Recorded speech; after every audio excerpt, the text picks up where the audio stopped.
Greetings Exiles, BullShifter here, back with another episode of our ongoing Let's Play series. Go ahead and log out of this character and we will select our... which character?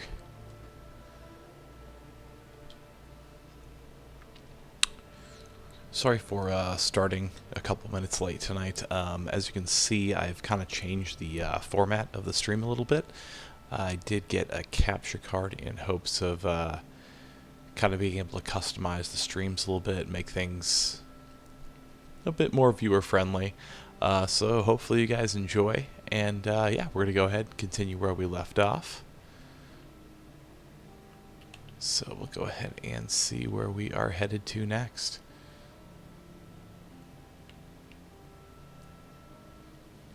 So there's only one direction for us to go.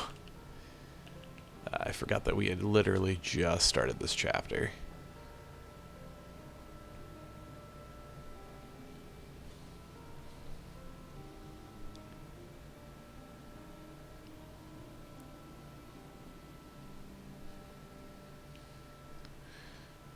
Alright, so here we are, beginning of chapter 7. That's right, I gotta get used to the fact that I am not running my trickster.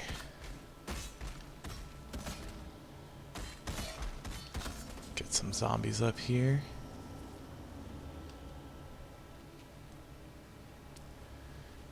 And so we are looking for Malagaro's map and to travel to the Old Forest encampment. So we can probably rush through a lot of these enemies here.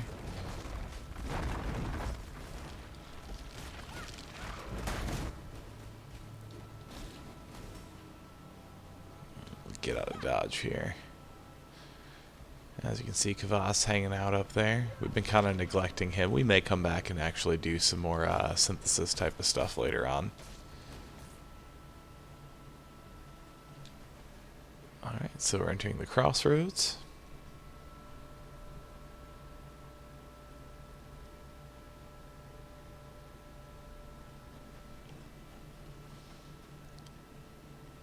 Let's see. Pretty sure, oh no, there were a couple different directions we could head into. Yeah, we're on the right path, so that's absolutely fine. And now we got our max zombies summoned. Now we should definitely keep a lookout for some better gear, just because we are going to get out-geared relatively soon here. Once you hit like Act 7, Act 8, that's when you really want to start thinking about getting your end game gear, kind of figuring out exactly how you're going to gear up to finish Act 10.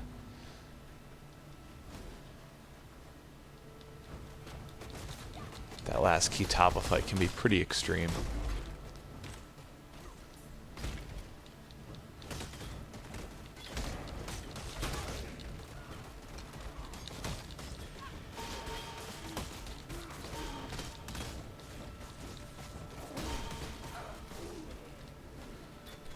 Hey, how's it going tonight?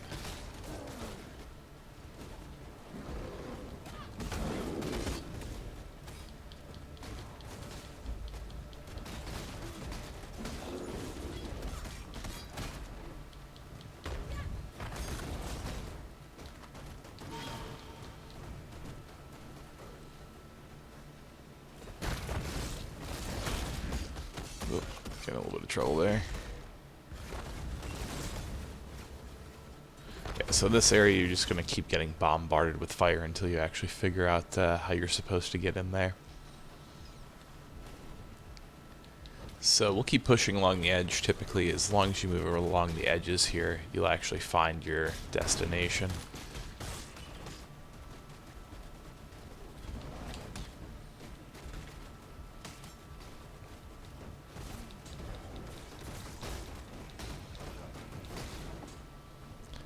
So just out of curiosity, because I'm using an actual capture card tonight, how's the resolution looking on your end? Still pretty much the same as usual, or is it kind of a little lower? basically trying to make a judgment call on if I want to keep this thing or just continue to stream through PS4.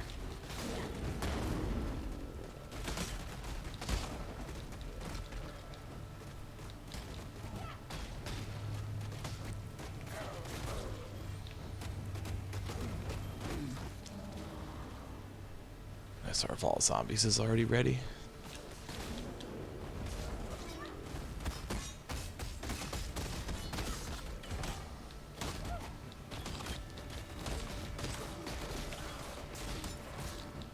Should be pretty close to leveling up here. Okay, cool. It looks a little weird on my computer screen, but that's just, I think, because I'm in the editor mode. It just takes a little getting used to.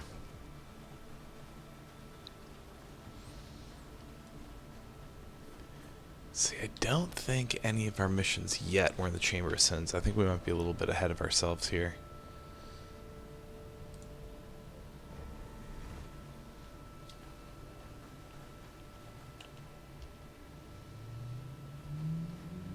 Yeah, we're definitely a little bit ahead of ourselves.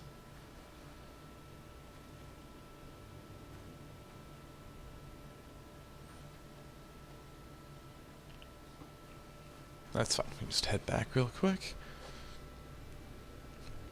So we'll go talk to Helena. I believe she's going to give us another mission to do.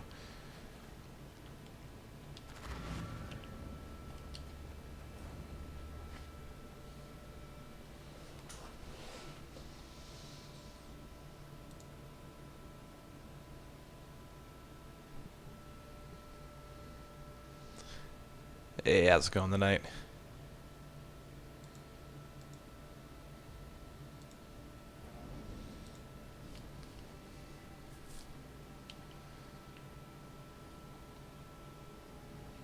God, I really I could use my movement skills in town. When I was part of Yep, so she gives us another mission. So go and knock these out at the same time. And this one is in the Chamber of Sin, so we had the right idea. Just slightly ahead of ourselves.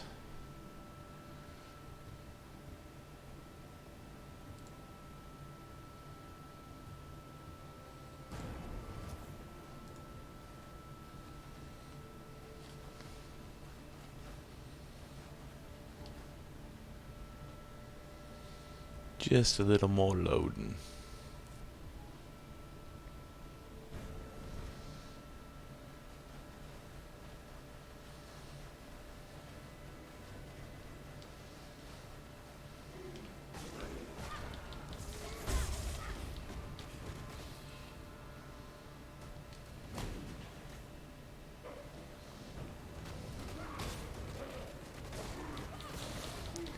And I think one thing I'm going to do here is we'll take this character all the way to Act 10, get our revenge on Kitava from Act 5, even though I still stand by the fact that we were kicking Kitava's butt. So it's kind of crap that they make us lose no matter what there. And then once we get to Chapter 10, I'll probably go ahead and switch off, and we'll start doing some streams with my Flashback character. Just because I've been having a ton of fun with my Flashback character. Winter Orb is a ridiculous skill. Shouldn't even be legal. Which, to be honest, in the next league, I'm expecting that they nerf it into the ground. So hopefully it'll still be viable. But yeah, in its current state, you can literally walk through the game with Winter Orb.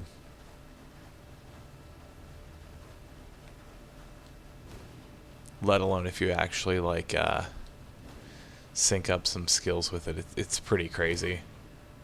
A ton of fun, don't get me wrong, but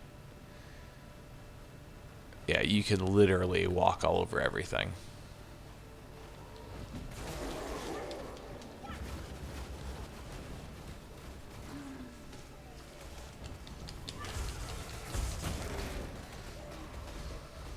So I do apologize if things go a little slower tonight than usual. I'm just using Streamlabs for the first time, so I'm actually streaming a gameplay from my PS4 through my PC, just to kind of try to get some more features in the stream itself.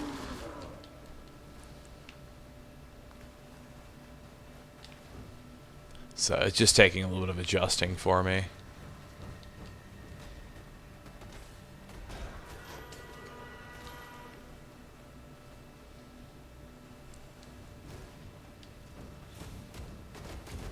I probably shouldn't be trying to face tank everything with the summoner here.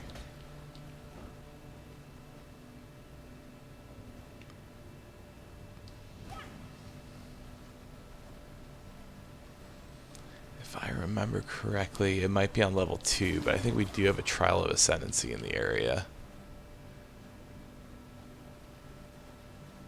Which the nice thing is your second labyrinth, for those of you who haven't been there quite yet, there's only, I believe, 3 trials of ascendancy that you have to do before going through your second lab. Oh, I see what area we missed here.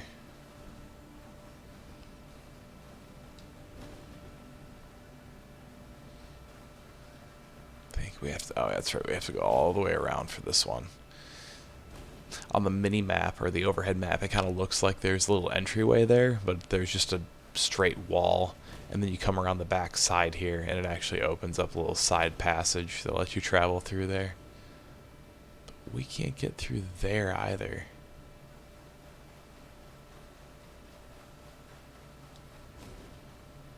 Maybe it's on the opposite side. That's a real pain. I guess we'll trudge around the other edge.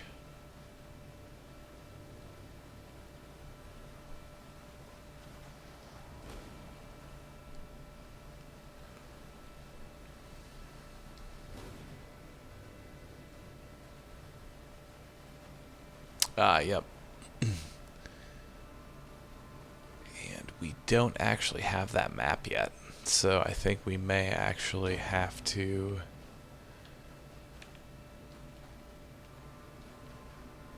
run the other main mission first. Yeah, okay. Yeah, that's unfortunate, but it's not a huge deal.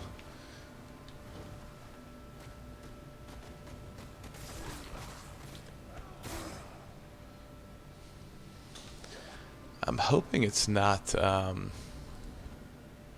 way that I'm streaming, because I'm actually streaming in a bit different of a way than I normally am. I'm not streaming directly through my PlayStation. I'm streaming through a capture card tonight, just because I kind of wanted to basically see if we could add some widgets and stuff, which unfortunately don't appear to be showing up on the screen. So I'm going to have to kind of experiment with that a little bit. So I'm hoping that's not causing more lag on your end. I don't think it would.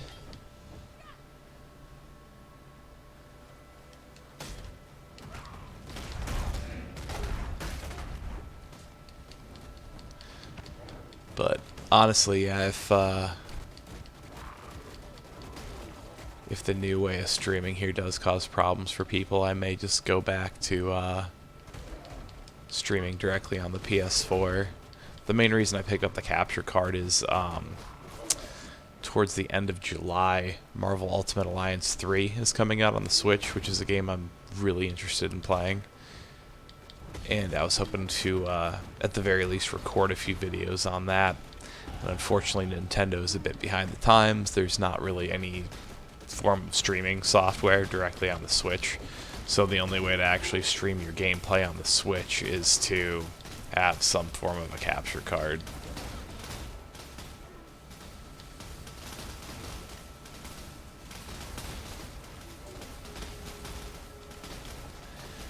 That's also the only place, well, I suppose I still have Diablo 3 on PC, but the Switch is actually pretty much the only place I play Diablo anymore too.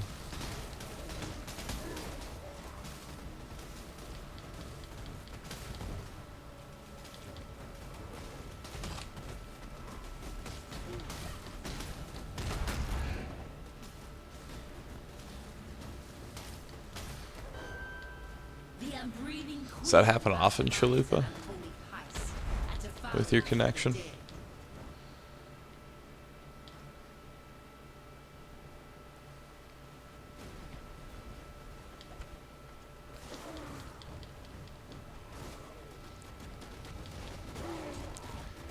So we actually did level up. I didn't even notice back there.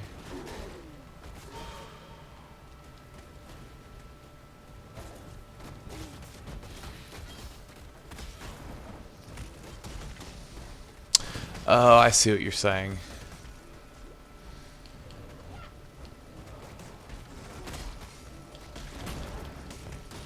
Yeah, fortunately I have broadband here, so the weather doesn't really affect the internet.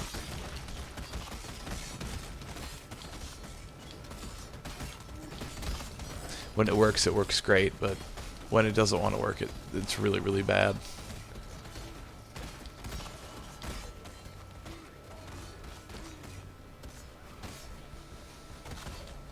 I haven't had any blue screens in Path of Exile since the other night, though, so I'm hoping that maybe I've put the blue screens behind me. We'll see, though. I'll say that now, and like in 15 minutes we'll blue screen again.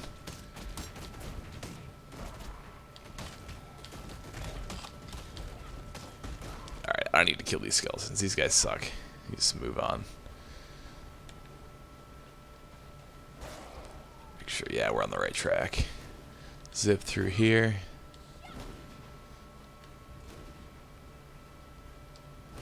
These guys are just white enemies. The mobs aren't that big. They're not worth a ton of experience, so we're not going to waste our time.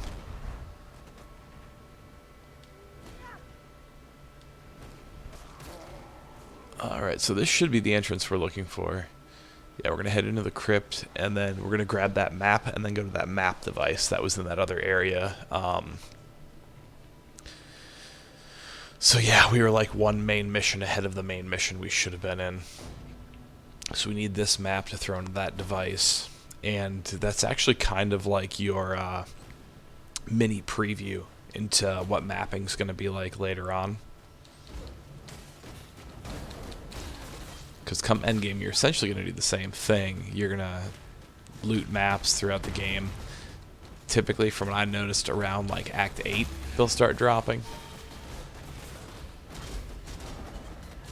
But it'll just be the tier 1 maps. You're not going to get anything higher than a tier 1 until you actually start running maps after chapter 10.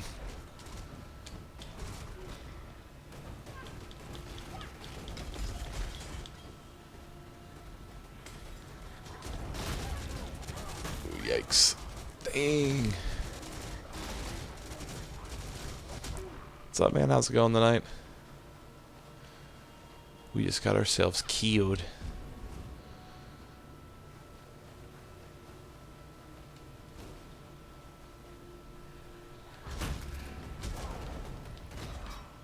Damn, I think it's hard.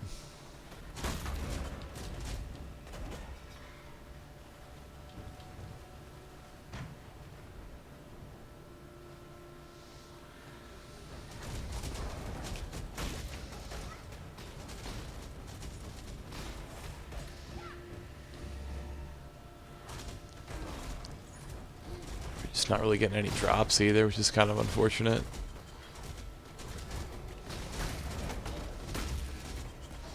I feel like it's just been scrolls and garbage.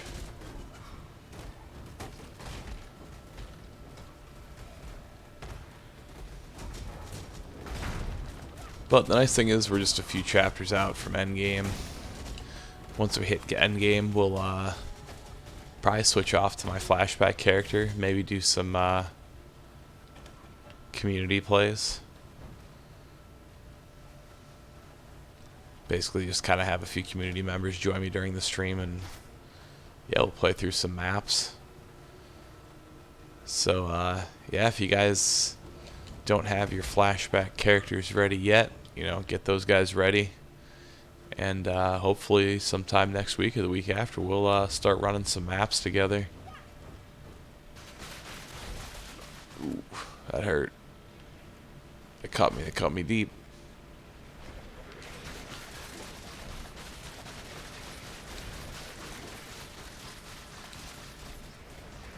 Turn my skeletons too. Or my zombies, not my skeletons. Yeah, man, what is with all these gray items? We're just getting trashed on here.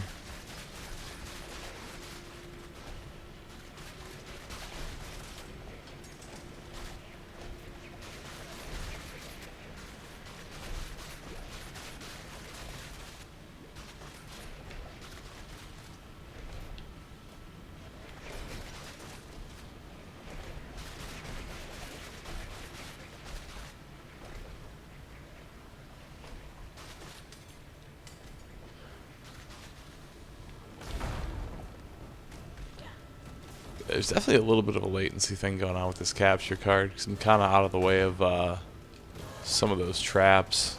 Then we just kind of run right into them anyways. Ah, that's right, man. I'm so used to running Flashback, I totally forgot the fact that I don't have to run these a second time on the normal Synthesis League. See, if you run Flashback, like, literally everything starts all over again. So I kind of gotta get used to the fact that, like, I don't have to run my trials a second time. You still have to do your labyrinths, obviously, to get your points of ascendancy, but yeah, they make it a little easier on you in the fact that you can kind of just run through the actual chapters themselves. You don't really have to do any side stuff. I try to go back, like, when I'm not streaming and do some of the side missions, just so that way we can still get some of our passive points.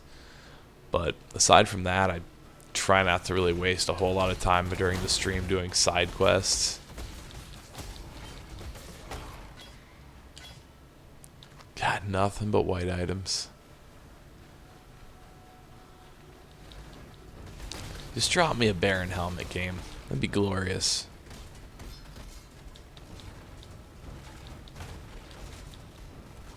RNG's smiled down upon us. I'll take an Orb of Alchemy.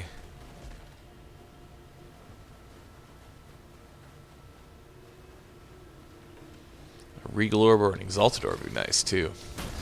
I actually did plan on making a video today, but I didn't really get the time to do it just because I was getting this card set up and everything. So hopefully tomorrow I can go ahead and get it up. But I wanted to make a video that kind of highlights the vendor recipes that'll help you get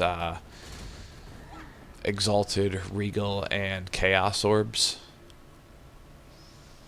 It'll probably be a pretty brief video. It'll be one of my shorter ones. But I'll kind of just run through an example of what you'll want to collect to get those items. And Too much clutter.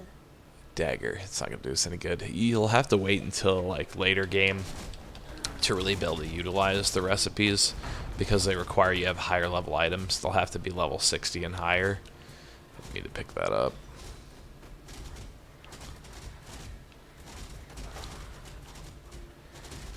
Pay attention before I get myself killed. But yeah, like the end of Act 7, beginning of Act 8 is typically when you can start picking those items up. And I'll kind of explain exactly like what you want to pick up, what you want to identify, and what you don't want to identify. Because this is one of those instances where you're actually going to you're going to be rewarded more for not identifying the items. As tempting as it is to kind of identify everything to see what your affixes are. With certain items it doesn't really matter because you're likely not going to use them anyways, so I'll kind of walk through that. So that way if you know, you're not going to do kind of the silly challenge that I'm doing with doing a full playthrough without using the trade market at all.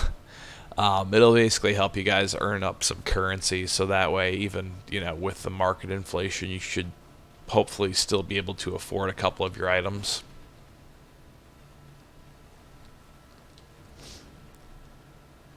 Because the one nice thing about uniques is, like, once you have your unique, regardless of if it's like level, you know, 45 or 85, it's still potentially just as good. Obviously, rare items don't work that same way. Man, it's always the last place we go to. Skeletons wipe these guys out. Container Senses is going to have our map. So we can get out of Dodge and head back to that map machine.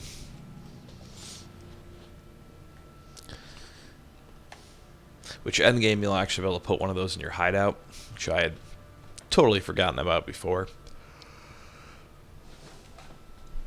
Which is a super nice feature. Because that way you can literally do everything from your hideout. You can obviously check the trade market. You can go ahead, use your map device. Your stash is there. So pretty much everything's at your disposal.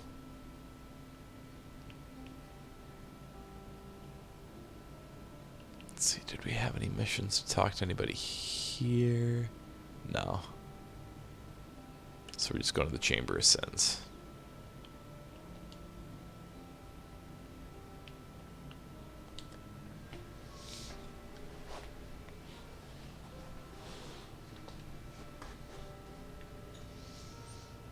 How far is everyone in Flashback? Just out of curiosity. Making pretty decent progress.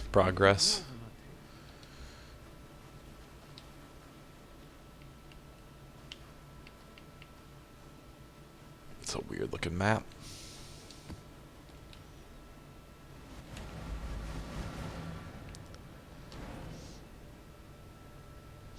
And your normal map device endgame will do that same thing. It'll spit out 6 portals. I don't know if I've ever actually died in this map, so I'm not sure if you lose portals from dying in this map, just like the normal maps in endgame.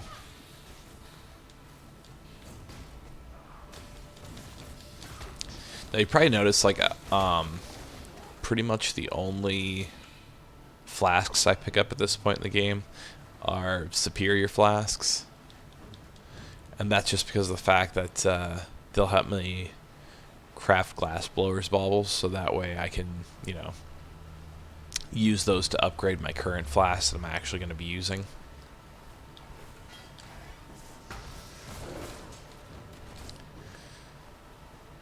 Nice, yeah, it's right around where I'm at with my Flashback character too. Or Act 9, not just starting. I honestly, if I can get to level 95, and it's pretty clear that I'm not going to get in the top 5, which is probably going to be the case because the Trickster League is... Dude, there's people who are super far ahead. Thanks, man, I appreciate that.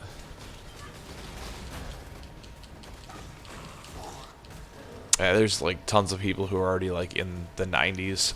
So basically if 5 people hit level 100, like that's it for that ascendancy class.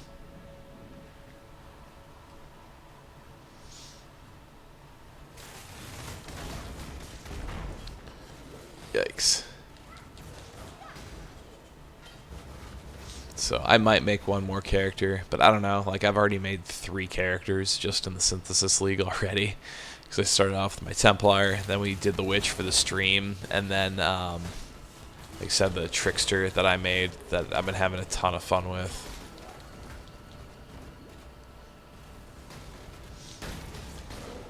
Yeah, the trade market's pretty brutal, but I mean, that's kind of the reason why I started doing this stream in particular, like this Witch character. I haven't gotten anything off the trade market with her. I haven't sold anything on the trade market with her. We could have done solo self-found with this character, but I decided not to because initially I thought that once I finished, you know, Act 10, I'd start mapping with community members, and then the Flashback event started, and I got super attached to my character that I built for that. So that's what my plan is. Once I hit Act 10 with this character, I'm just gonna do like some community play streams with my Flashback character.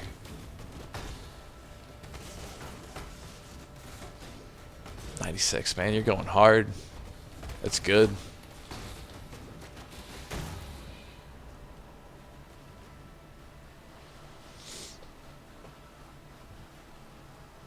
As long as I can like hit level 95 to at least have, you know, one pull in all the drawings, like I'm fine. Like that's good with me. Because I would think is if you get one character to level 95, odds are, you know, hopefully you'll get lucky in one of the random draws and get one cosmetic item. And if not, like, I'm having a blast with that character.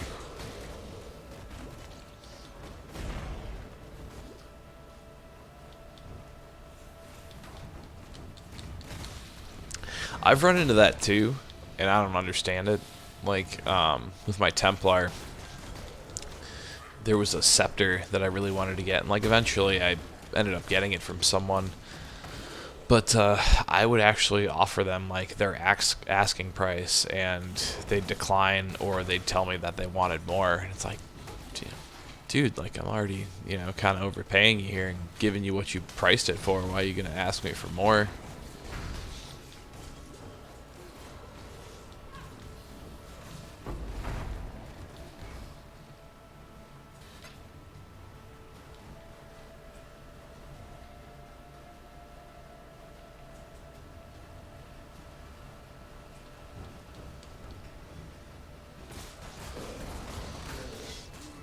I mean, 92 is still pretty damn impressive.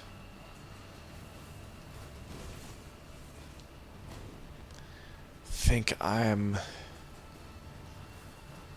want to say close to level 70 in Flashback right now.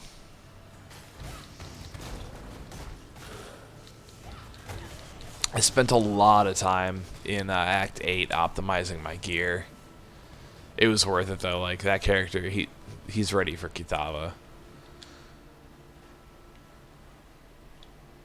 Oh crap, that was weird. Get him.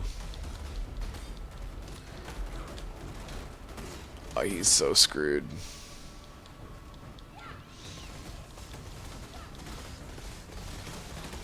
False skeletons is nasty. Ooh. That hit was nasty too.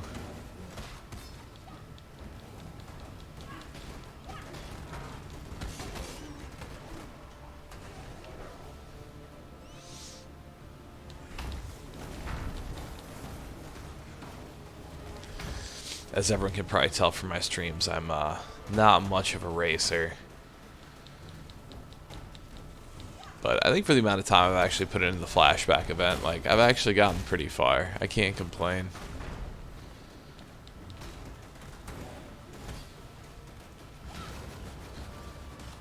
Our ball skeletons are going to finish him off here. Nowhere to run to, baby.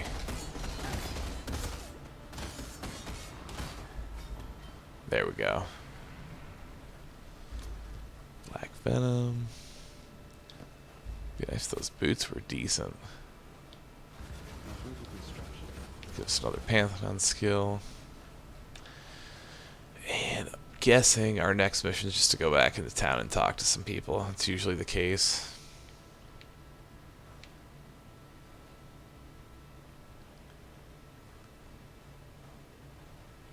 And we can go to the Chamber of Sins, but let's head back into town first, because sometimes you'll end up... Well, we gotta sell these items off anyways.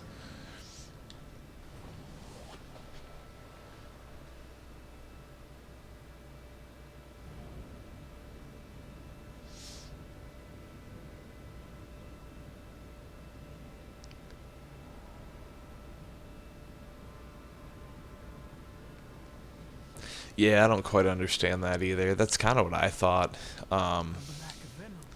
when I first used the trade market. I thought it was kind of dumb that it's not just an auto accept if someone gives you, what you want. Because that way, like, there'd actually be incentive to buy things from people who aren't online. Yeah, I bet maps are a lot of fun in Flashback. Like, I've had fun just going through the normal campaign in Flashback, which, I played through this campaign, 3 times over the last 2 months. And Flashback makes it just so much more fun because you have all those league modifiers in there.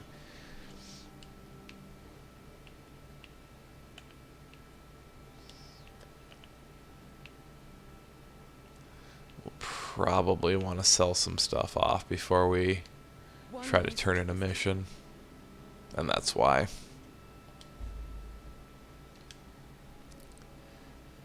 Too much stuff.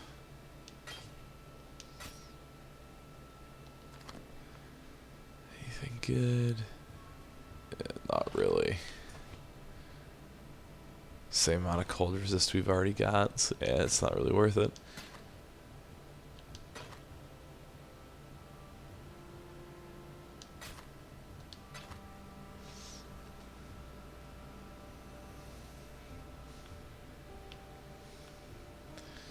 I I think you have to be...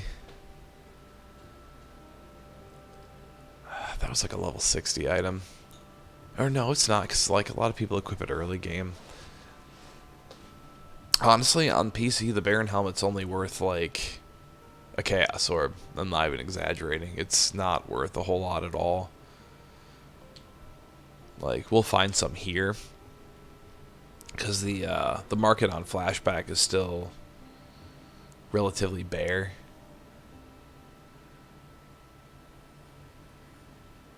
So I'm trying to remember. It's the Baron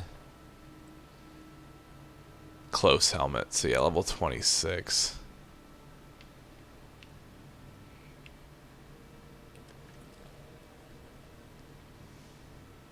At 25 Chaos, ridiculous. An Exalted Orb, 30 Chaos. Yeah, it hasn't gone down. That's the thing, like, late league, these items should be going down, too. Like, 14, that's probably about as close as to reasonable as we're going to see here. Oh, there's only 2 pages now. There were 4 the other day. Must be a lot more people playing Necromancer. And a lot of people, like, haven't even set an asking price. So, I mean, there's a possibility you could actually offer them something and they'd be halfway decent about it.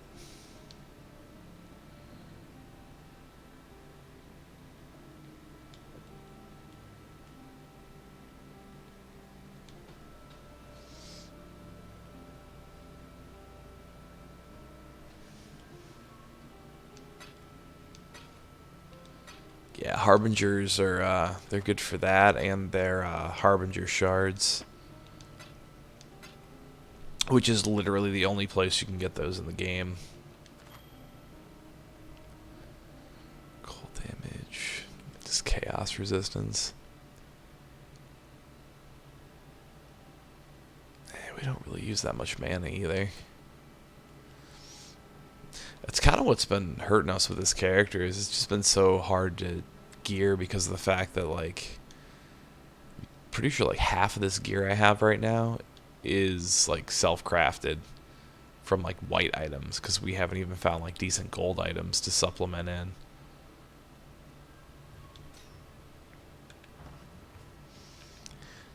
I mean, the nice thing is, at least like a lot of your, you know, minion skills you can pick up right from the passive skill tree.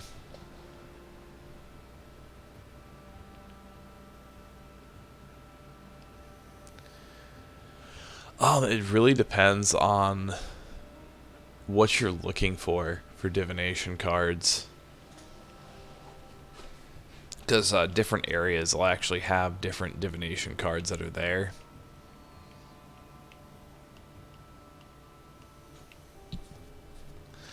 I'm not actually going to do this right now. What you tell me?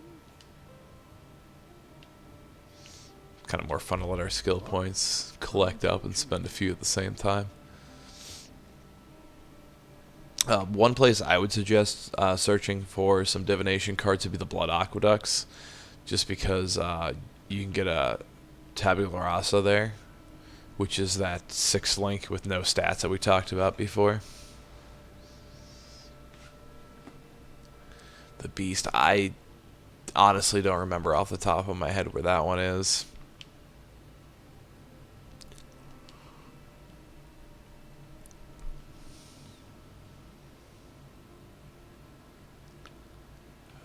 Who do we have to talk to? Helena. I thought we talked to her already. Oh, it's probably because we didn't claim our reward. Let's see. Energy shield. We're rocking a pair of energy shield boots right now.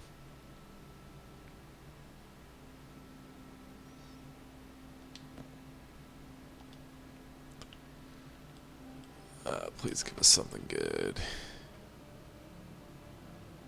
Increased energy shield, that's pretty good. That life regen is nice.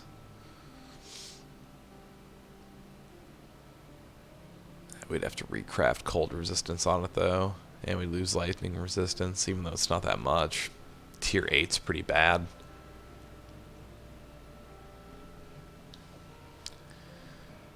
The Labyrinth, I did the first one with this character. Honestly, it does help to be a few levels further than what the actual Labyrinth itself is. Like, we did it, I want to say it was like right when we finished chapter 5, or like right at the beginning of chapter 5, and like we destroyed him. Like, it was literally a matter of like 15 seconds and he was just done. It was pretty nuts. Chamber since level 2.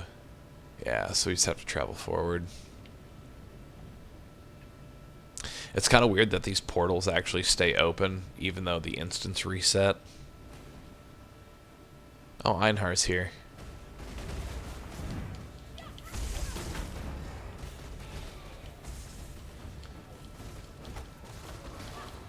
The Pokemon Master of Path of Exile.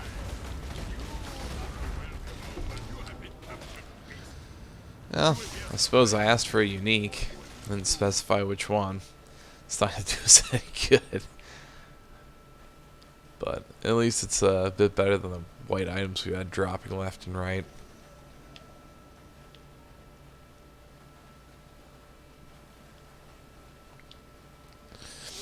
But yeah, if you get to like level 35, level 36, you probably cruise through. Is it the final boss fight that got you? It's like, I've definitely had times in the Labyrinth where he gets me on that last fight because he'll just like teleport you directly into a trap depending on the room layout. Which is a complete pain. You spend like 10 to 15 minutes going through the rest of the lab, get to the final boss room, and he just teleports you on top of some spike traps.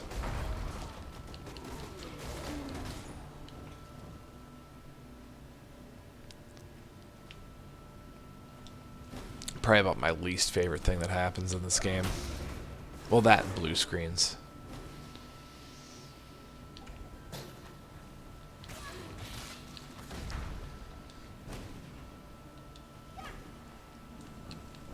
It was kind of funny when I got blue screened on my Trickster though, because it was literally right before the final boss is like your third challenge in the second labyrinth, and I got blue screened and just shut off my, well, it shuts off the game for you, but I just shut off my PlayStation at that point.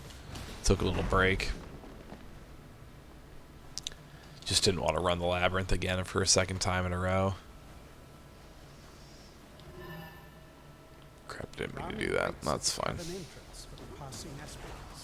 One at a time, he pulls them in from the snowstorm and covers their mouth. His eyes slice their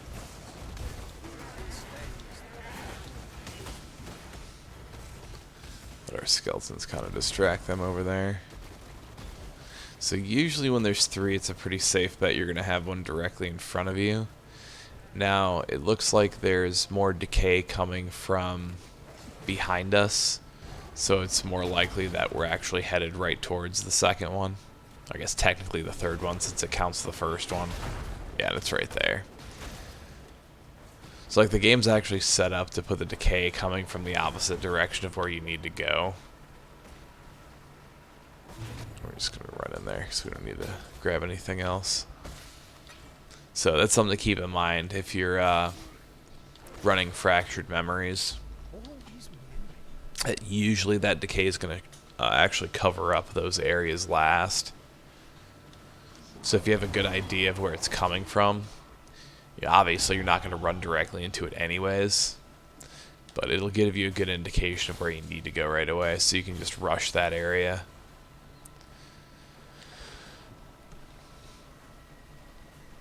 And if it's just a 2 area, like odds are, better than not, it's going to be directly in front of you.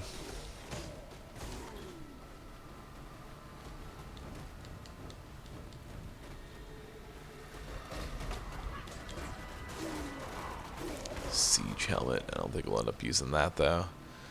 Especially because once we're at endgame, we're going to want a Baron helmet anyways. I'd be beyond thrilled if we could just get one to drop.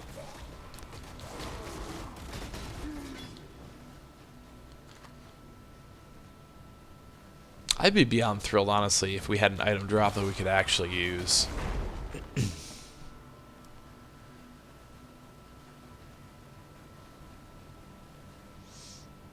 Like, necromancers are fun, don't get me wrong, but this character's felt like a little bit of a trudge just because of the fact that I've just been so unlucky with the drops.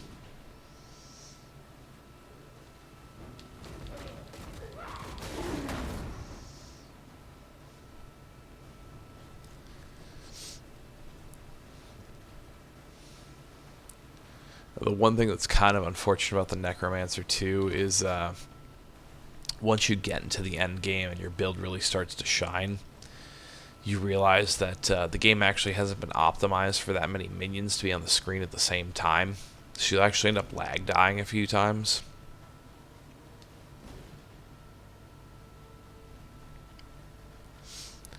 So a buddy of mine that I map with on my Templar, and he plays a Necromancer. It's actually a build that I recommended to him.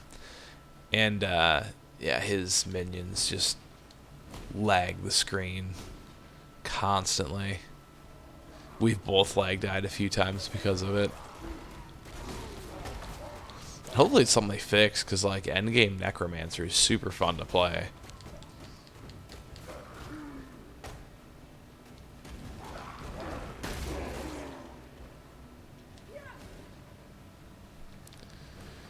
It's a small crew over there though, so you kind of... I've learned to be patient with fixes.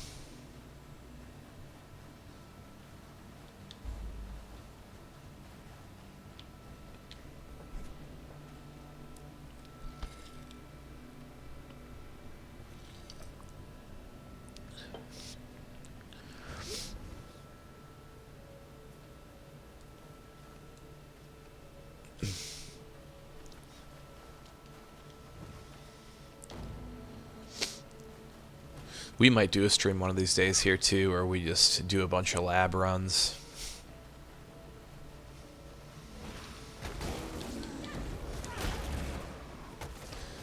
It's the great thing about there being so much different content in this game is the fact that like there's just so much stuff we can do with the stream.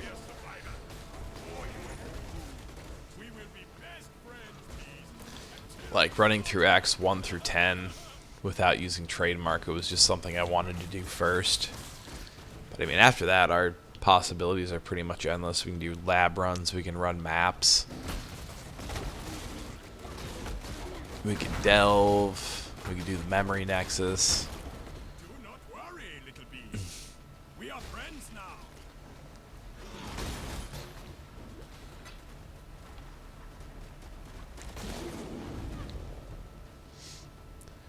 Memory nexus is something I need to grind a little more anyways. Pretty close to my 12 challenges, which every 12 challenges you finish, these challenges that are in the start screen here, every 12 that you finish you get a microtransaction for free, which I'm a fan of. Like, I've said it a few times before that I'd never really purchased a lot of the microtransactions in the game outright just because they're pretty pricey. So honestly, anytime I can earn one, it just feels pretty awesome. Because the only ones I've gotten so far are the ones that came with my supporter pack, and then ones that have just come in random boxes from me purchasing more stash space.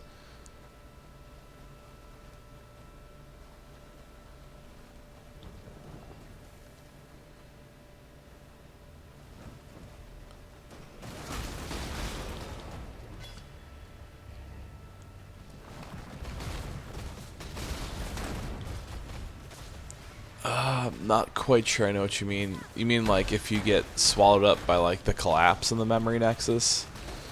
It's like if you get swallowed up by that collapse, it's game over for that memory. I'm pretty sure like in the nexus itself you can actually die as long as it's not like collapsing when you die. So like if there's still charges on that map.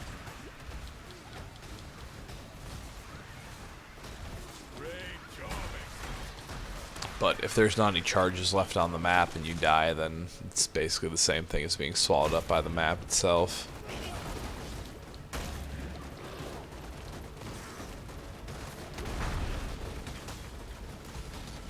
Like how they stacked all those elites right there.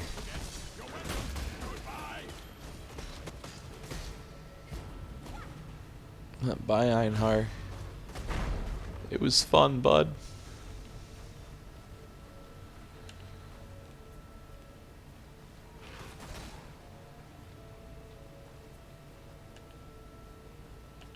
Actually, where were we headed?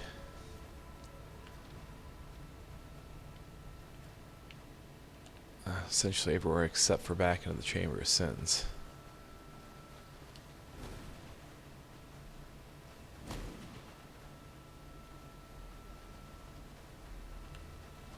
Actually, I feel like we're going in the right direction.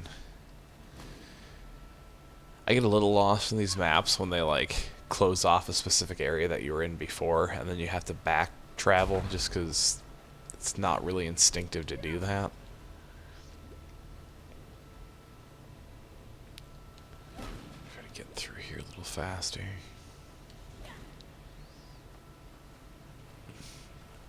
Damn, that's exactly what I was hoping wasn't there.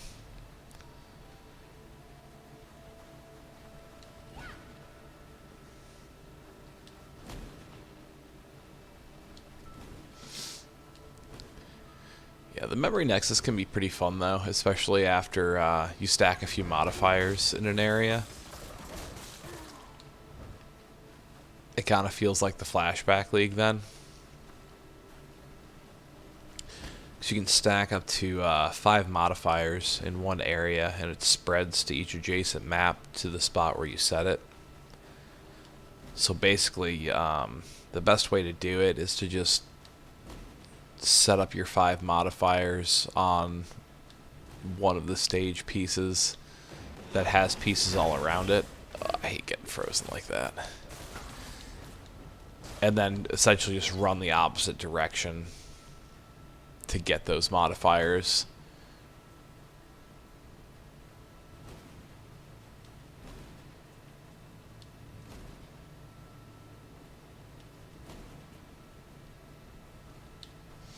Ashin Fields, that's probably where we need to go.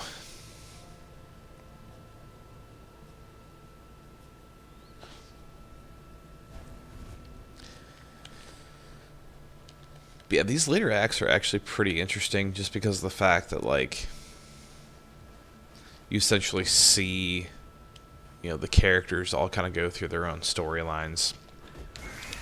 Like last chapter when we saw Nessa become a mermaid and then attach herself to a giant sea creature and try and kill us.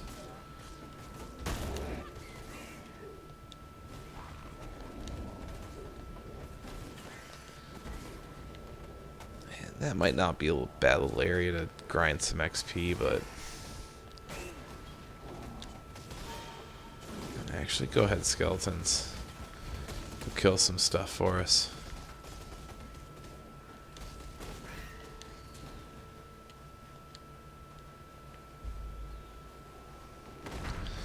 Ooh, now I kind of wish we would have saved that, to be honest.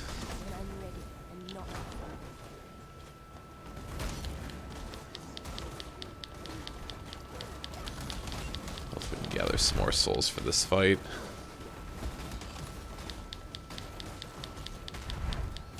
Yeah, we're actually close already.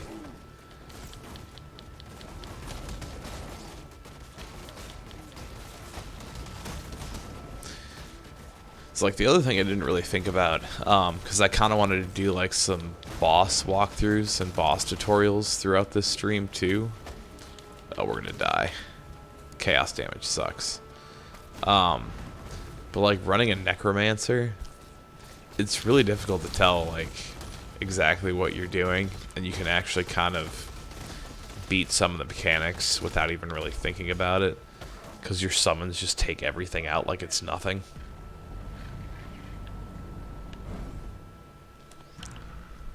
What's our current chest piece look like?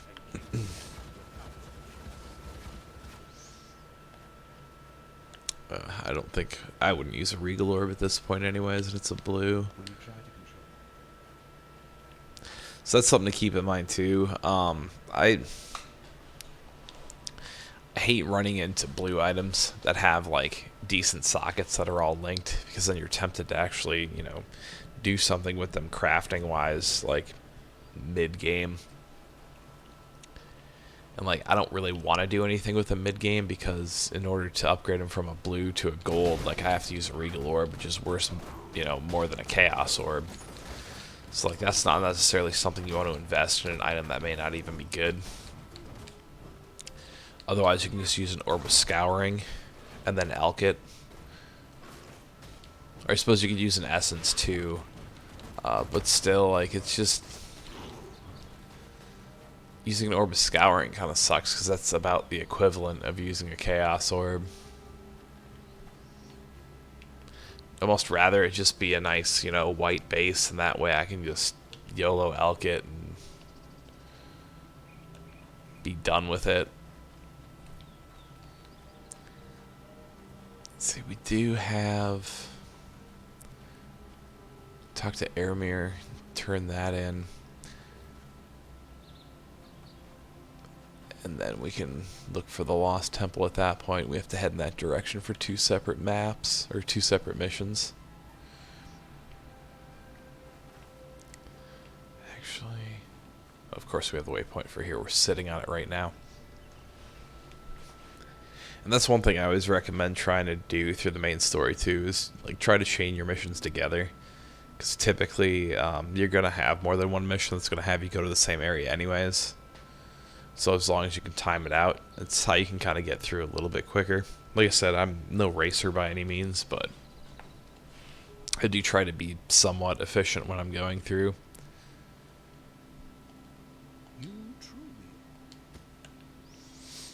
I'm just cursed with a terrible sense of direction. More so in real life than in games. I'm definitely the type of person that GPS was invented for. And I swear I've looted an axe like that with just about every character I've run. Really low fire and lightning resist on that. That's to max life, which is nice. Physical damage doesn't do a whole lot for us. Yeah, I don't know. There's a couple decent defensive stats, but the offensive stats on that do like literally nothing for us.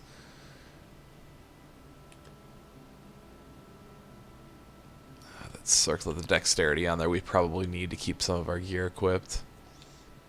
Yes, there's an Asmeri shrine. So we sell this stuff off.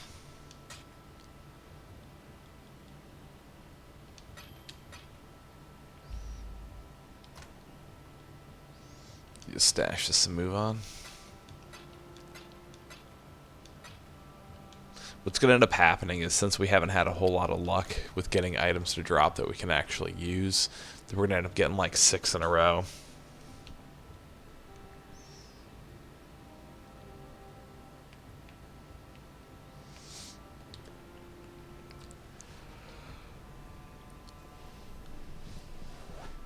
I just think when it comes to minion skills, it's a lot easier to mastercraft those skills on.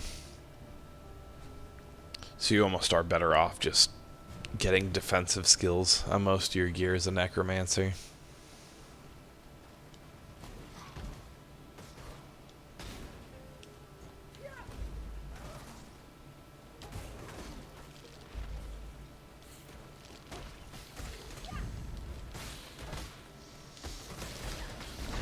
I'm impressed we still have all of our zombies. We didn't lose any in that boss fight. I can't even remember the last time I tried to summon.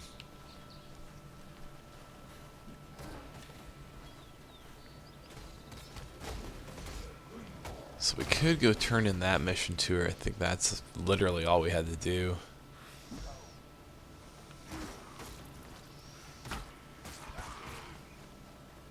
Oh, maybe not.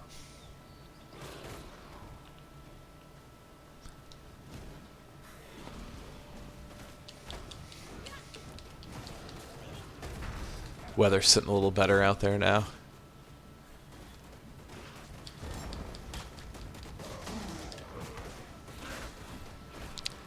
That would drive me nuts. Like, literally everything I do is on the internet.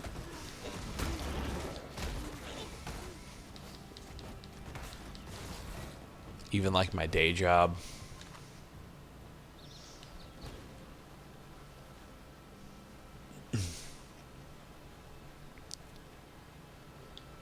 Granted, I suppose if the internet at my work went down, I'd, hopefully just get to go home and play some Path of Exile.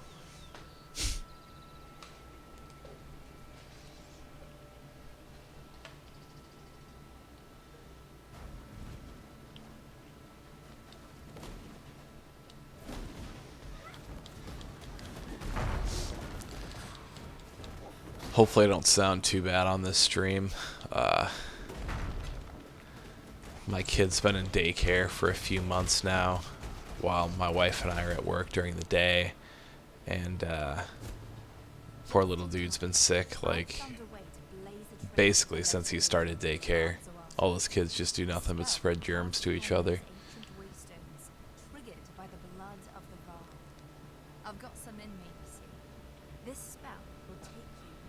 For sure, man. Thanks for watching. Once that, keep the portal up. It's time.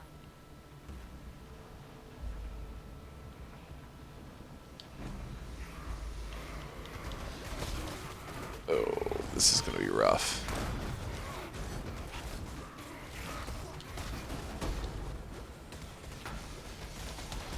We need our skeletons to do some work in this place. They didn't do bad. Cleared that out pretty fast. We actually... So this is kind of what sucks. I actually managed to do it there, but a lot of the times that stone of passage will drop, and there'll be so many enemies in the area that when I hit X, it'll just keep spamming an attack, and I won't be able to pick it up. I'm actually surprised we're not lagging more with that many summons.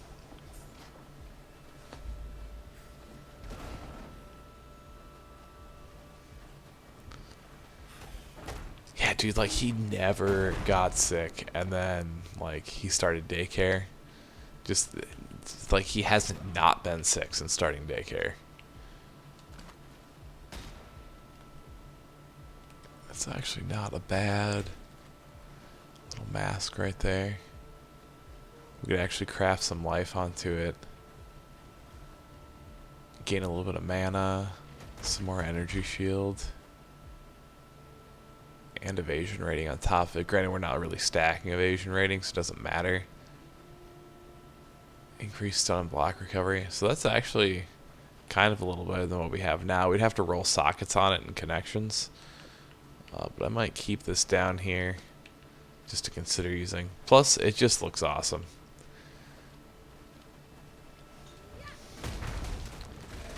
It's one of the things I love about games like this is when, like, all the things that you equip actually show up on your character. Granted, unless you cover them up with cosmetics, which I do with some of my characters anyways, but... I knew you'd find me. You and I were 2 coins. So, this is actually... Before I got us a little closer to Oh, that's actually awesome. So we have 10 incursions remaining still, and this is an opportunity for us to actually attach to the boss room.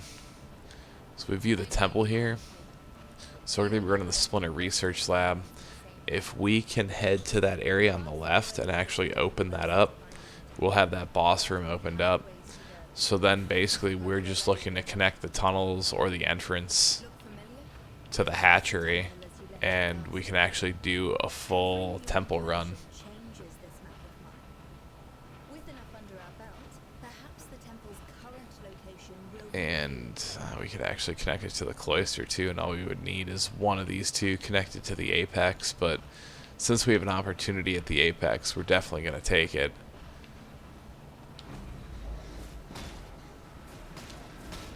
Just hope we get lucky enough for that to drop. It's just so random.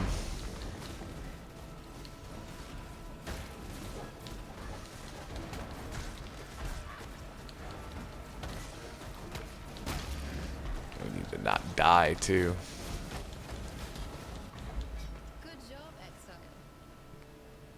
we just straight ran out of time.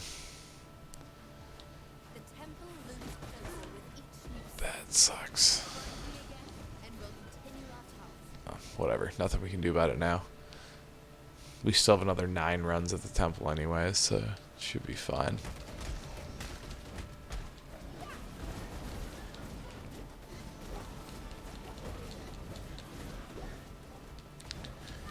We can actually take a few more hits with this Necro than I remember.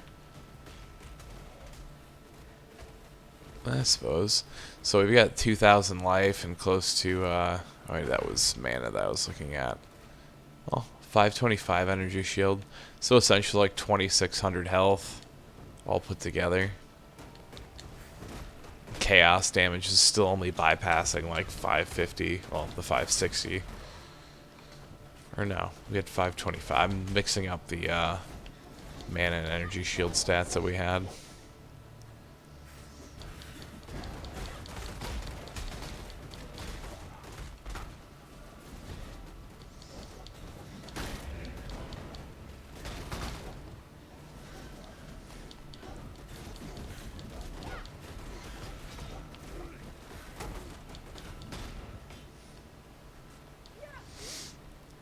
Yeah, I can already tell my kid's gonna be a gamer. Whenever I'm playing anything on the TV, like, he just gets completely enamored.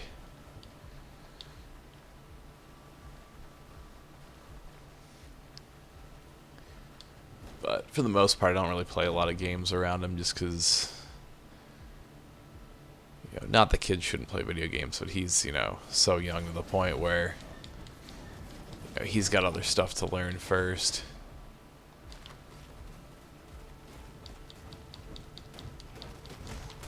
But, I mean, when I was little, I think I learned a lot from playing specific games.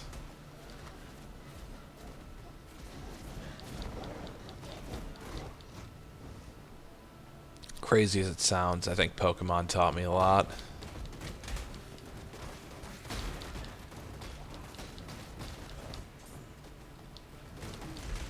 RPGs in general, you have to be decent at math, know your numbers. I mean, if you want to be okay at the game anyways.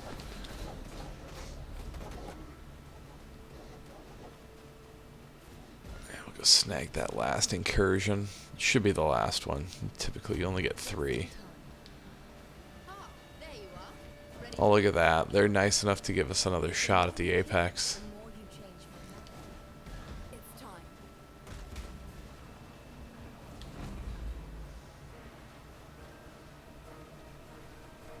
But they're evil enough to not put anything near us. Come on, drop that stone. Oh, that sucks.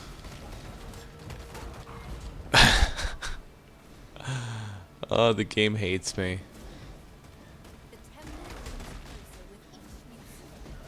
The temple looms closer with each new Temple does loom closer. We had one job, and we blew it.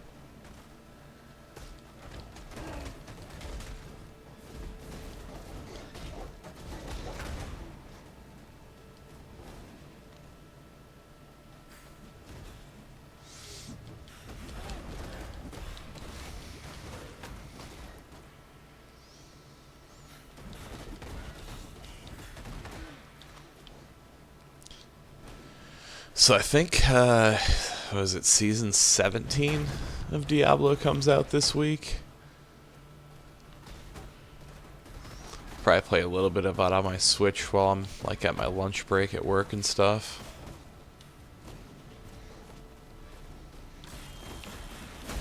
They're actually giving incentive to play all the way through this time. You get like some sort of wings as a reward. Because normally I just play until I get my cosmetics, then I'm done. So who knows? I haven't played in a few months just because I managed to finish everything so early in the last league. So maybe I'll play a little bit longer this time around.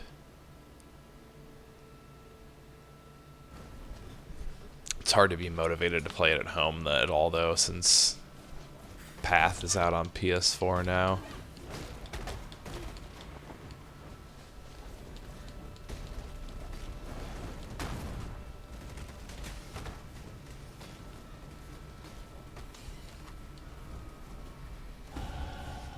I think the stigma around gaming kind of had to go away eventually. Like, I mean, look at the amount of success like people have had, like literally just gaming.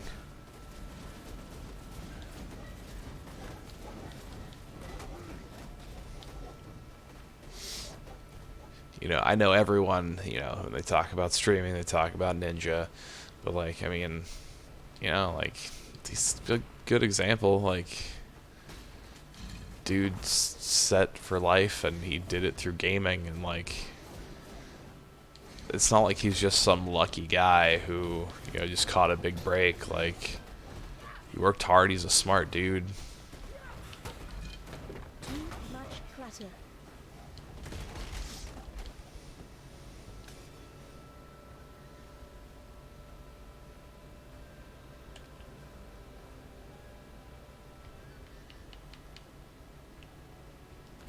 No worries. Max life, regeneration, chaos resist. That's not bad. Lose some energy shield. It's an evasion armor item though, that's why. Lose some lightning resist. I don't really care about chaos resistance. And we can't craft that cold resistance on there. That's not really worth holding on to.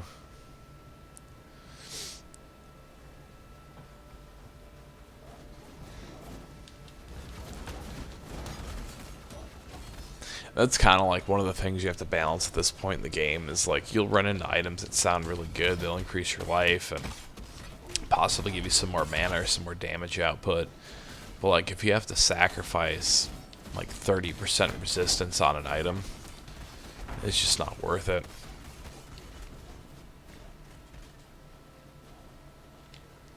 You're just taking so much more damage at that point.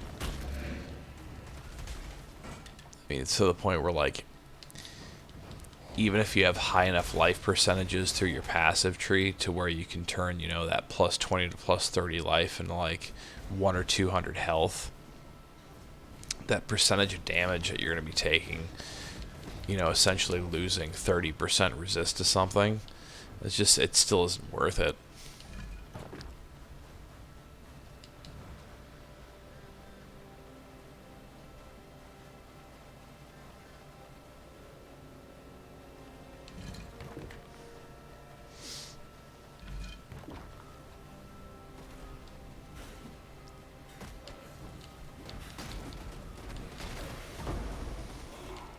Ooh, Chaos Orb.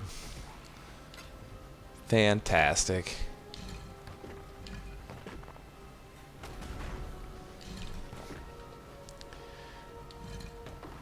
Yeah, I honestly have no idea what I'm going to play in the next Diablo season.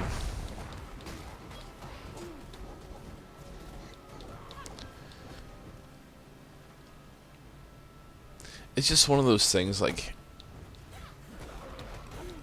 I've said it before, like, it's not a bad game, but, like, I feel like I've played as everything in the game already.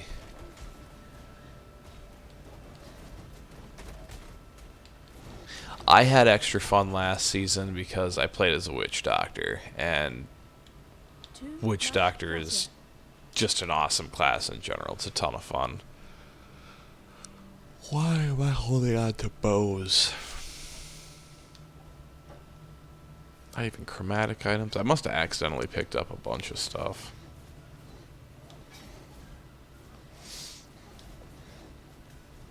Yeah, I would just play as a witch doctor again, but I don't like playing as the same class 2 seasons in a row.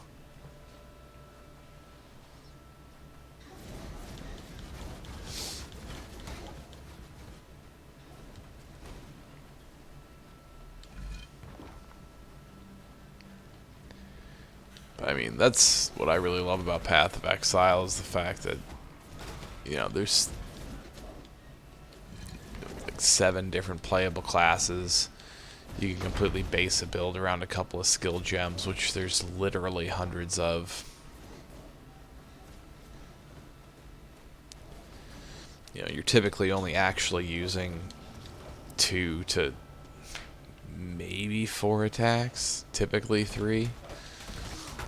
And mostly everything else is like a a summon or a curse or an aura.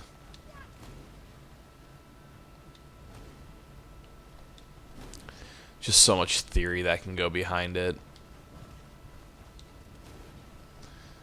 I mean, where you play Diablo, I mean, it's straightforward, and, like, I still have fun with it, because, I mean, I just like ARPGs in general. But, like, after you've built enough characters in Diablo, a lot of that, like, theory crafting kind of goes out the window. You kind of know what items you're gunning for. You know, you only have so many different skills you can pick from every class.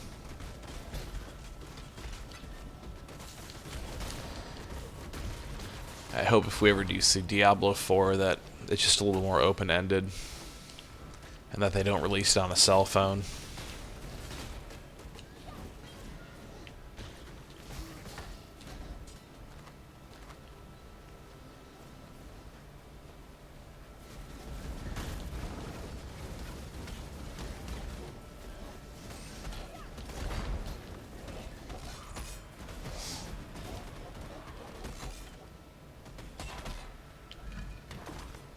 Won't be too long till we get that trophy for having 60 summons up at the same time.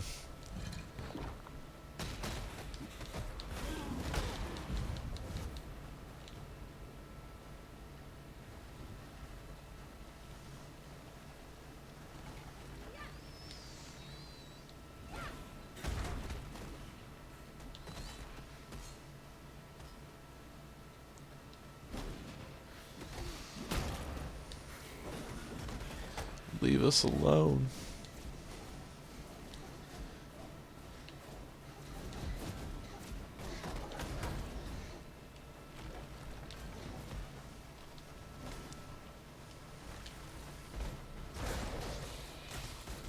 I think, yeah, this is one of the few areas that's actually in the middle. Oh, we have to go collect fireflies. Not gonna lie, I kind of hate this part.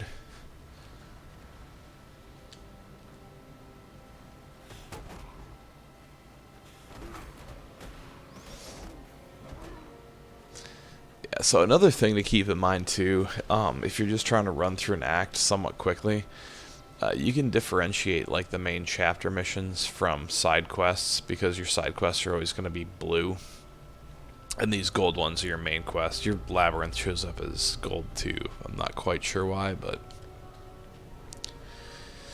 I suppose it's because your labyrinths you don't really want to skip. Those ascendancy nodes are so much more powerful than your regular passive nodes that you don't want to pass them up.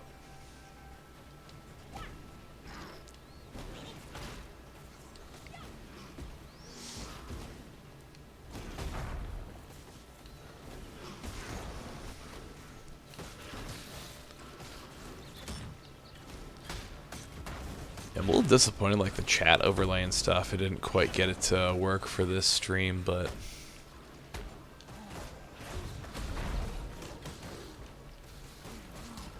we'll try it again on Friday.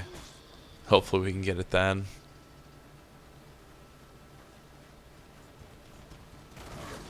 I just want to get some more like different interactive stuff going throughout the stream. So one thing I do want to do, and we'll probably do it next league. I think it would be a ton of fun to start a new character and like have you guys build it.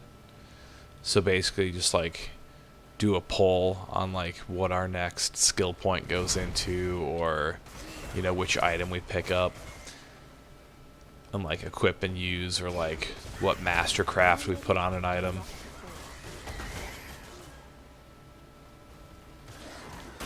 It'd probably take a bit longer, but I think it would be fun to get everyone involved and just kind of see how far a community-built character could get.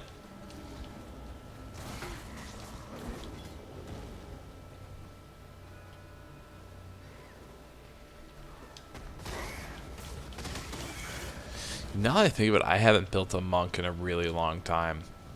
So maybe that's what I'll do with Season 17. I played a ton of Demon Hunters. That was my first class.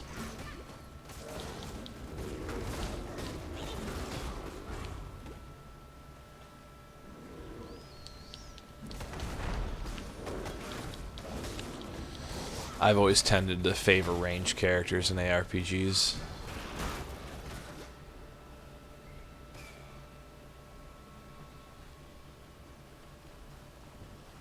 They would buff a class right after I play it.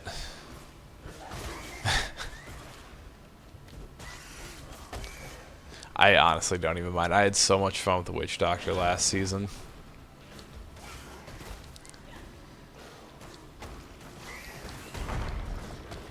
Like, I think the only reason I really stopped playing was because I started playing Undertale on my Switch quite a bit while I was at work, just trying to get through that. And then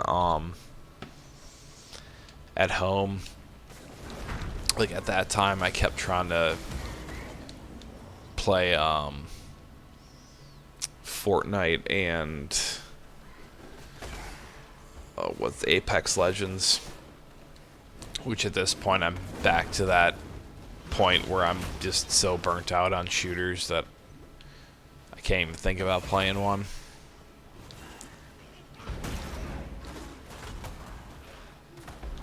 Yeah, that Firefly mission actually wasn't that bad this time.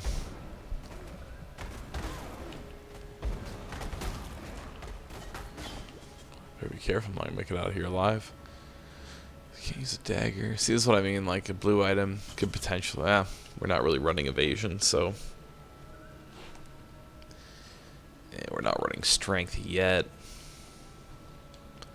We will be.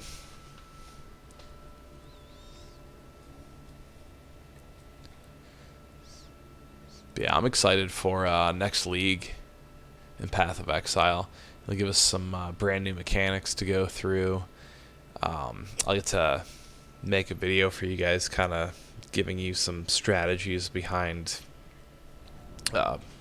basically what to keep and what to oust out of your inventory when the new league starts. And I'll be a great example because I have kept way too much stuff.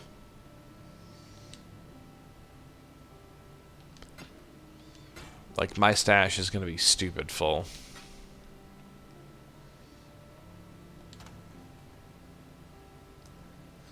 The fact that we've only used one tab for this character, with as much as I like to hoard things in games like this, is a miracle.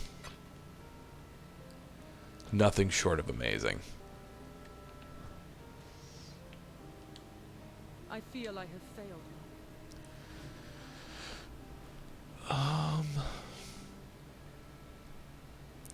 Well, we don't have our Baron helmet yet. You know, honestly, maybe we'll try this. Just to see if we can get some random, like, better drops throughout the game. If this is worth actually equipping.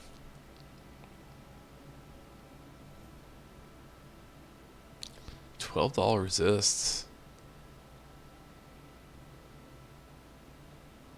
And to be honest, other than the strength, like what we have on now kind of sucks.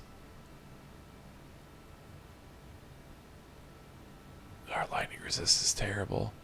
That'll bring our fire resist to a really good level though. Keep our cold resist the same and actually add to our lightning a bit. And we didn't need the strength on that, so that's good. I'll store this for now though, just in case we do end up needing it.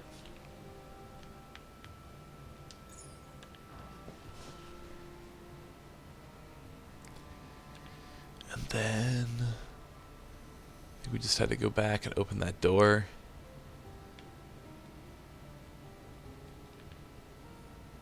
Yeah, go fight the spider boss. There's Spider-Man and there's Spider Boss.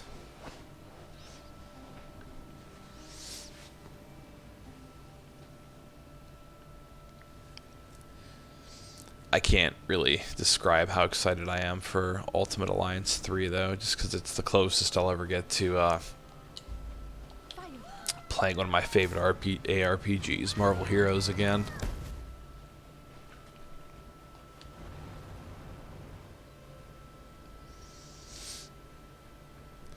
Plus, they actually threw a few X-Men characters in there this time around, so... They did in the first two, too, but... That was before Marvel had the big issue with Fox, and... basically told us we weren't getting any X-Men or... Fantastic Four for a little while. I'll be interested to see if any Fantastic Four characters actually show up in this game.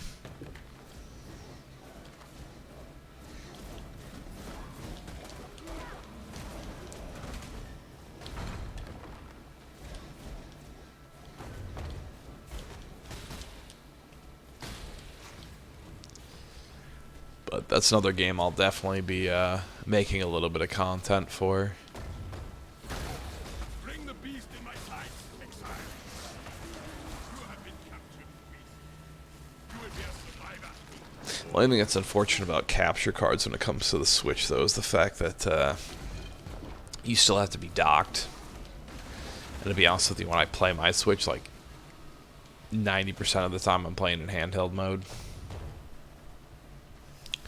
To me, it's just, you know, like an oversized Game Boy with, you know, console quality games.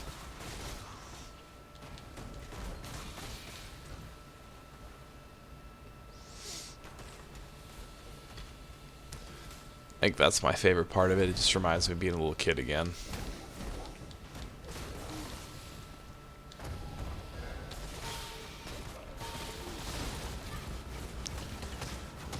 Get him, skeleton army. Get that one guy that's left.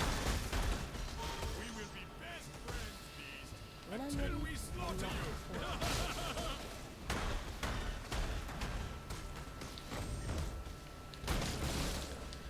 you. As far as this not being that great, we've actually done pretty well for ourselves in this chapter.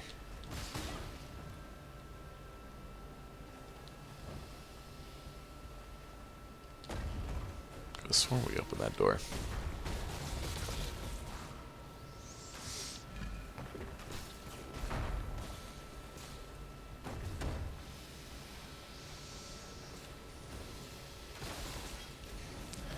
I'm actually surprised how much we've run into Einhar in this chapter. Like, I remember my first playthrough on PS4 with the Templar. I think I saw Einhar like twice throughout the entire game.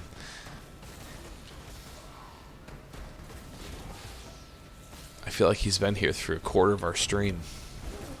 Especially tonight. Ooh, these could be good.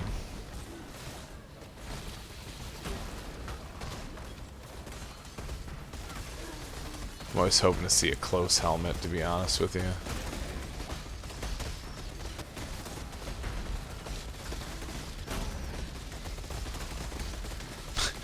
Just hear him smacking away in there.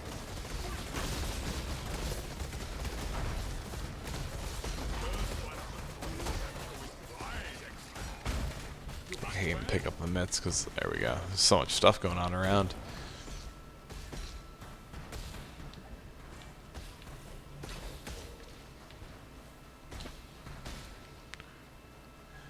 Let's see, evasion. Evasion and energy shield, that might not be too bad. And that's the other thing, I don't really like to spread around my defensive skills too much, like between evasion, armor, and energy shield, just because then you're kind of sacrificing being able to build one of them out really well. I think I can actually, through the capture card, stream through Twitch and YouTube at the same time. I have to look into it, but if that's a possibility, I might do it. The only reason I haven't really streamed on Twitch at all is because, you know, on YouTube, you know, the channel has like over 1,100 subscribers at this point, so, you know, I'm not, it's still really small for YouTube, but like, it's established enough to where, you know, people come into the stream and join the chat and hang out and everything. Which I think helps the quality of the stream, and, you know, it helps me enjoy the stream more too. My big worry on Twitch is just the fact that I literally haven't built anything up on Twitch at all. Because I feel like in order to really get a following going on Twitch, like, you have to be online for a few hours, like, literally every single day.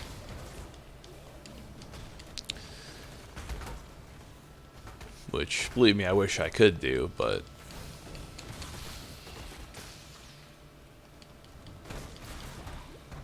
just having as many responsibilities as I do, it's just it's difficult to build things up on Twitch.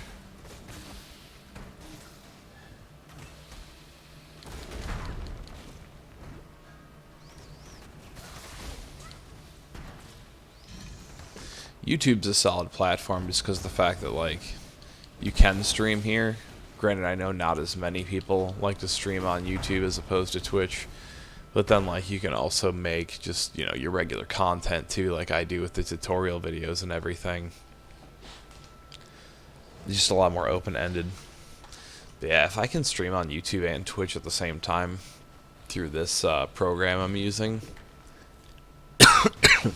I'll definitely end up doing that.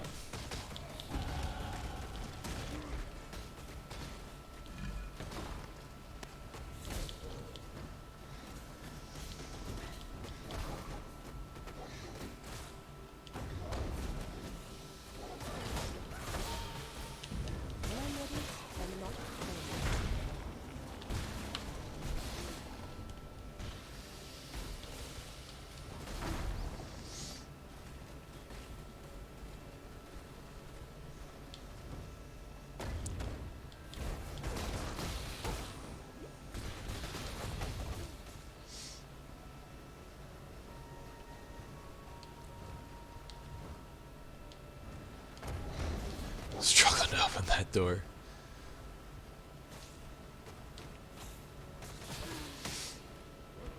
I've noticed using a card, like, there is a little bit of input lag. I think it would matter more for, like, a shooter. For a game like this, it's not too terrible.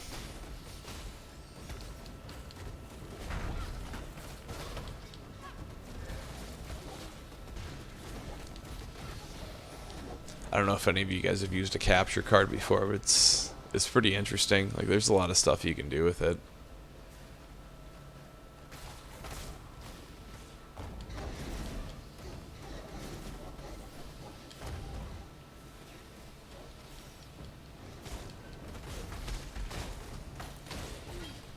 I'll probably work on, like, doing some custom overlays at some point, just to kind of make the channel look a little different, stand out a bit.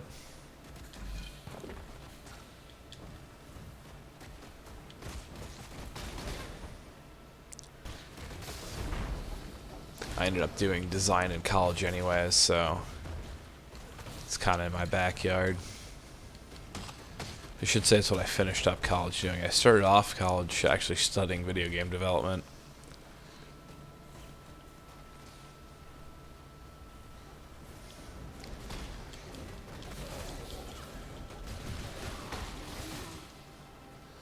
Good evening, dude. How you doing tonight?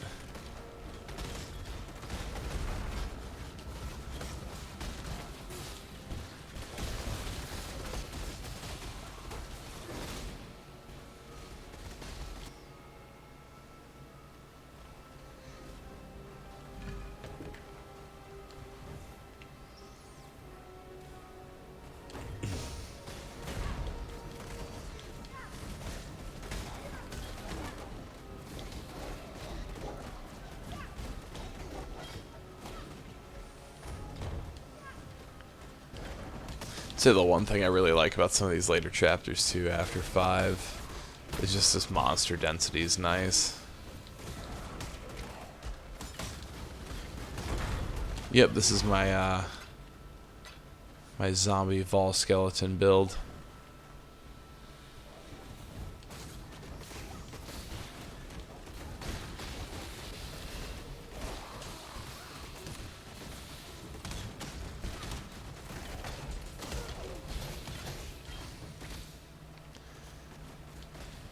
Oh, that's right, it's already unlocked because I unlocked it with my Templar.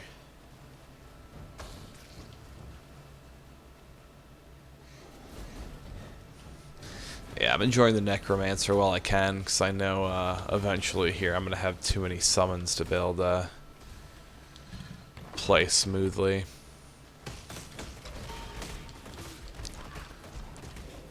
Hopefully we're only a couple patches away from them kind of working that out.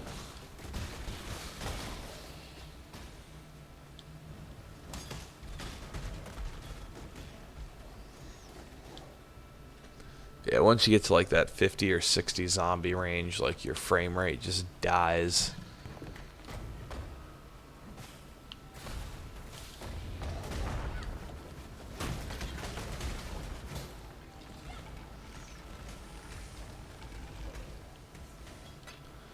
Which I don't think we're too far off from.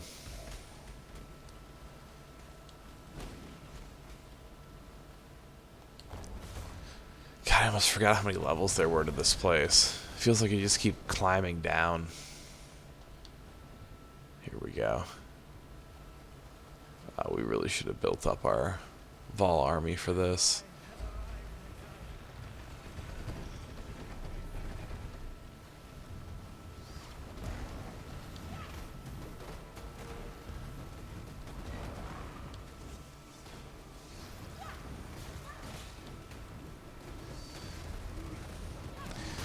Yeah, so one of the biggest things about this fight is avoiding those little...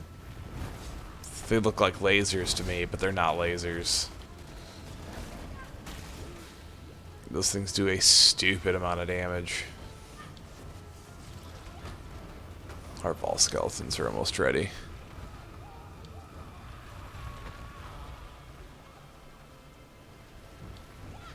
I was gonna say, I was kind of surprised she was still in the corner there. And she went right back to the same corner. Ooh. Yeah, that wasn't a good place for me to move to. Not smart.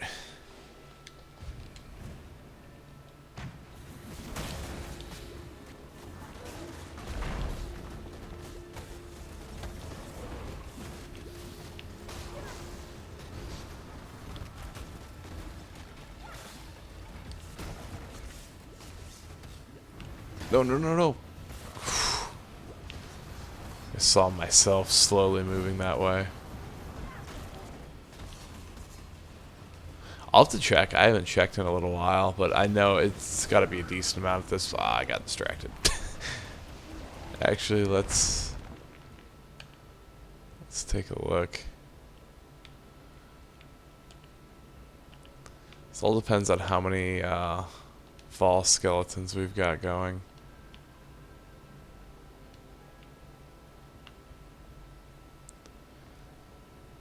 Let's see, so 29 there, and then 7 zombies, and I think another 9 skeletons, so 38, 45, and then if you count our holy relic and our stone golem, so 47.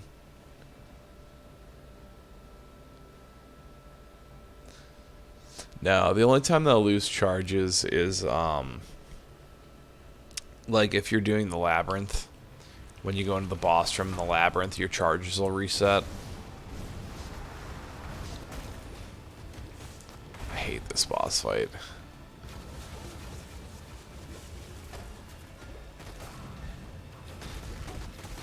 It's gonna be it right here, though.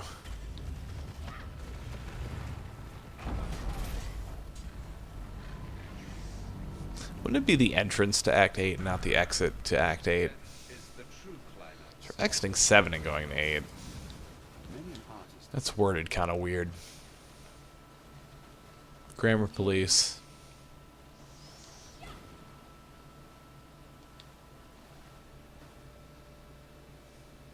Yeah, I'm honestly surprised we're not lagging up the screen.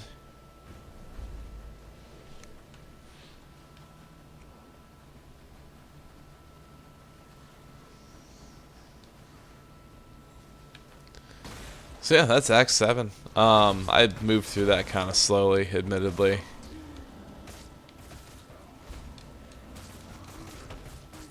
Seven's one of the acts I don't remember some of the locations all that well.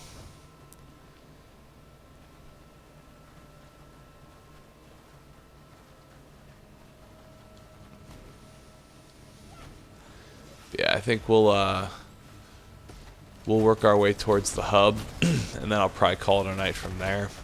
Unfortunately, since I've gotten sick, it's difficult to talk for 2 hours at a time. You can probably hear it in my voice. Actually, this will probably be the perfect time for us to get a bunch of summons on the screen.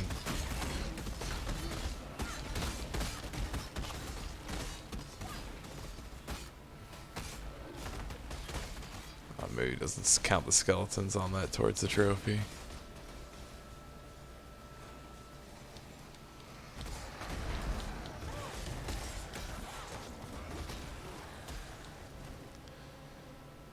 Yeah, necros are fun, especially because like during the boss fights and like during situations like this, you can just kind of kite around and let your minions do all the work. Just kind of focus on the 5Ds of dodgeball.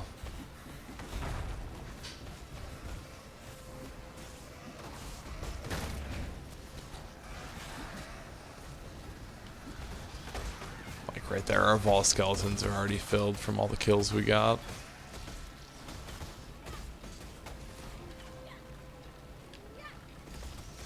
That's the other nice thing about Vol skeletons, having your Vol skeletons going and then summoning even more skeletons on top of that.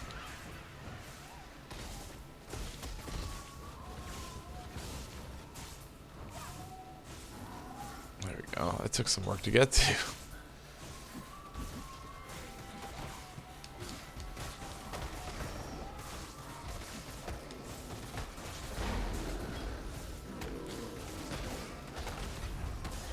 Yeah, summoners are always fun in ARPGs. Summoners are pretty fun in games in general. I feel like there's less to worry about.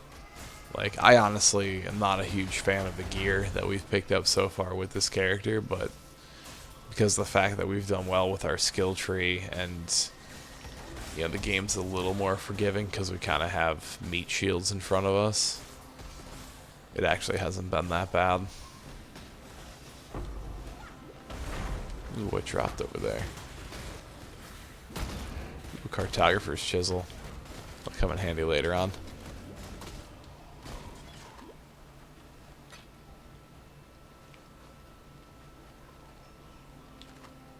See, like, this has kind of been the common theme. Like, when we get some yellow items that actually drop, it's literally all items that we don't use. I mean, we're technically using a shield, but plus 12 to all elemental resistance. That one's actually worth taking a look at. Cast speed, armor, and energy. Wow, even more elemental resistances. That one's not bad, actually.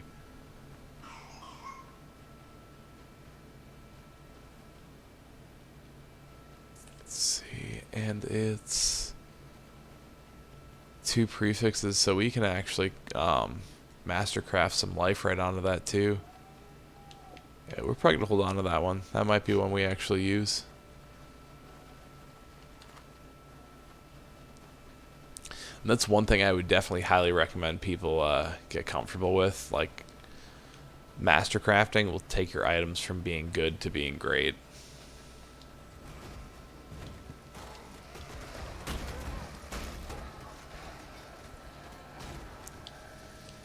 Yeah, I've kind of made this playthrough more difficult on myself because I kind of went in with the rule that I wasn't going to buy anything on the trade market.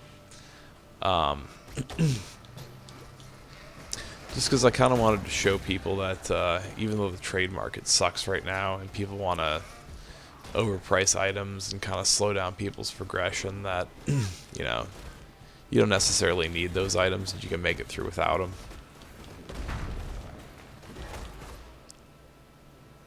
Like, it makes the game more difficult, but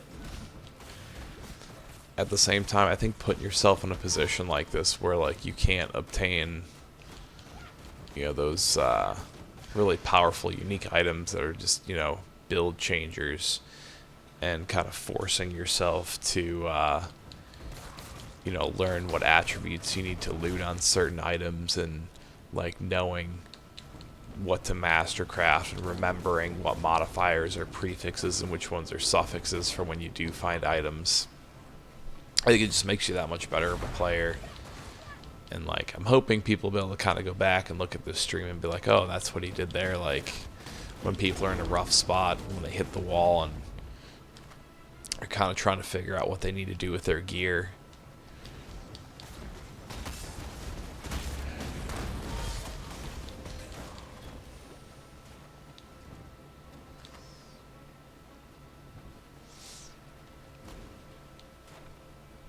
Yeah, like not being able to obtain items through the trade market because of like the currency asking prices is one of like the common things I've seen be probably one of the most upsetting factors for people in the game.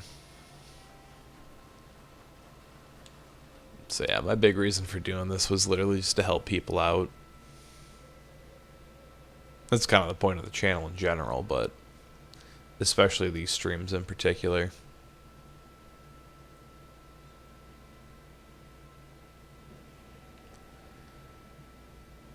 Yeah, here we are. So this is Act 8. We have arrived. So like I said, at this point, we'll call it a night for the stream. My voice needs some rest. Thank you guys again, though, for coming, checking out the stream, and just kind of chatting with me throughout the night. I have a great time doing this. I love talking with you guys. Love doing these streams. I hope they're helpful. I'll continue to do them. There'll be some tutorial videos coming out this week. Like I said, I planned on doing one this afternoon, but since I went out and picked up this capture card and was trying to get everything set up with that, I just didn't have time to make the video I was trying to make. But I'll probably try and get that up tomorrow. So it'll basically just be like a vendor recipe guide on how to get yourself some Chaos, Exalted, and Regal Orbs. So definitely be on the lookout for that, and I'll probably have at least a guide or two going through some of the new Flashback mechanics, the ones that are reoccurring from old leagues, and kind of showing you guys how to grind specific areas when you find some modifiers that you really like. So I hope you guys have a great night. Thanks again for tuning in, and until next time, may the RNG be with you. Always.